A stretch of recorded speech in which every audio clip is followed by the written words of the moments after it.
Shalom, shalom à toi, mon frère, ma soeur. Que le Seigneur te bénisse en ce matin. Bienvenue dans le pain quotidien, cette plateforme que le Seigneur s'est choisie pour nous tous, fils et filles des communautés Rehoboth partout dans le monde et à tout chrétien et toute âme qui se connecte à cette plateforme. Je prie au nom de Jésus que la grâce, que la paix et que la force de Dieu vous soient renouvelées pour ce début de semaine au nom de Jésus.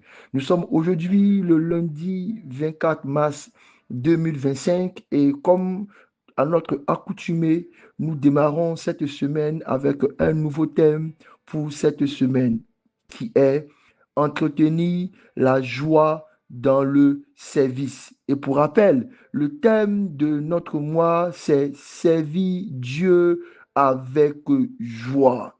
Bien-aimés, si cette semaine nous entamons ce thème qui veut nous donner des clés, qui veut nous donner des encouragements pour que nous puissions continuer de servir Dieu avec joie, c'est parce que dans le service, malheureusement, souvent nous pouvons être pris dans les filets de découragement.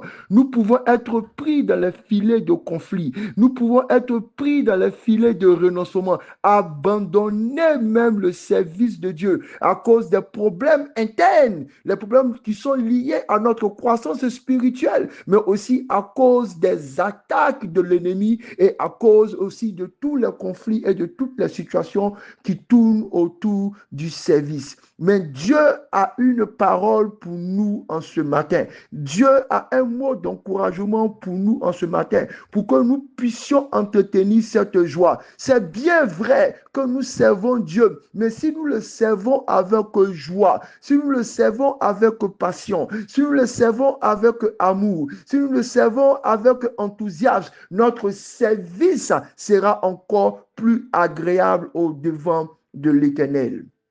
Et ce jour, Dieu veut nous parler de la prière comme moyen d'entretenir notre joie dans le service. Bien-aimés, malheureusement, beaucoup d'entre nous, même souvent des personnes qui sont des pasteurs, des personnes qui sont des responsables, des personnes qui sont vraiment élevées en autorité dans le service à l'église, n'ont plus de vie de prière. Et malheureusement, le fait que Satan ait trouvé en eux cette manière d'aller dans les activités sans prier. On voit des gens en train de commencer la délivrance sans prier. On voit les gens en train de commencer la louange sans prier. On voit les gens en train d'organiser, de projeter les images. En fait, dans tout le service que nous sommes en train de faire, c'est devenu tellement naturel, c'est devenu tellement comme si nous étions employés par un employeur humain, comme si nous étions employés ou bien nous travaillons dans une chose normale. Nous commençons déjà à mettre nos talents au service.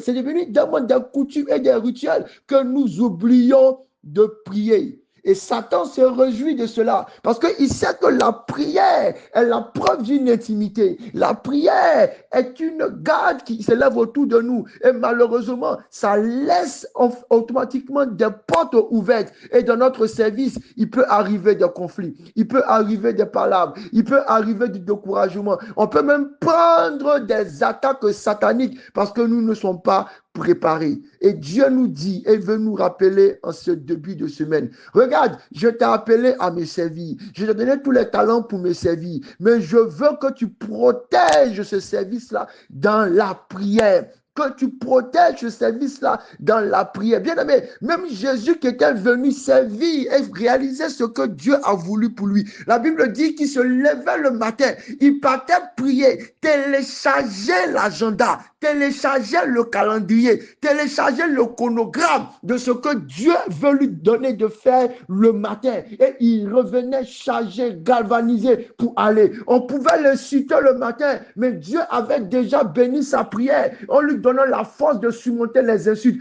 On pouvait l'injurier, on pouvait le maltraiter. Il pouvait être devant des cas de démons puissants. Il pouvait être devant des cas de mort, de maladies très graves. Mais parce que Jésus avait déjà déjà puisé son énergie dans la prière. Il pouvait continuer à marcher. Et la joie dans le ciel était grande. Et la joie dans son cœur était grande parce que Dieu se manifestait puissamment dans son service. Bien-aimé, mon frère, ma soeur, je veux prier aujourd'hui avec toi pour demander à Dieu de renouveler notre vie de prière. 1 Thessaloniciens 5, 17, c'est le verset de méditation que nous avons pour ce jour. Et notre thème, c'est prier sans cesse. Bien-aimé, 1 Thessaloniciens 5, 17 dit prier sans cesse. Et quand on parle de la prière, on ne parle pas seulement que de la prière qui est devenue aussi prière coutume. On parle de cette prière qui est inspirée. Pendant que je suis en train d'écrire, pendant que je suis en train de prêcher, pendant que je suis en train d'accueillir, je vois souvent les personnes à l'accueil, recevant les personnes, les installant, et puis continuer à prier. Alors, rester dans la dynamique de la prière. Il faut que toute personne dans tout département puisse continuer d'être imprégné par l'esprit de la prière. 1 Thessaloniciens 5, 17 dit ceci: priez sans cesse. Il n'a pas mis de virgule, il n'a pas mis de point d'interrogation. Il dit priez sans cesse. Il n'y a pas de frein. Rien ne doit nous arrêter dans notre vie de prière. Nous devons prier quand nous servons. Nous devons prier avant de servir. Nous devons prier à la fin de service. Nous devons prier sans cesse. Je prie au nom de Jésus pour nous ce matin. Que le Seigneur nous donne la bonne compréhension et que la prière ne soit pas simplement un simple rituel pour nous. Que ce soit un ordre qui nous est imposé pour nous tous qui sommes serviteurs. Vois la prière maintenant comme cette signature, ce badge que tu portes sur ton cou pour rentrer au travail. Vois la prière maintenant comme cette action que tu dois faire pour pouvoir agir devant le trône de l'Éternel. Je prie que la grâce de l'Éternel nous soit accordée et que la prière s'élève dans notre vie, dans tout notre service, pour que nous puissions télécharger toutes les forces, toutes les révélations, toutes les grâces pour servir encore l'Éternel avec joie. Bénédiction.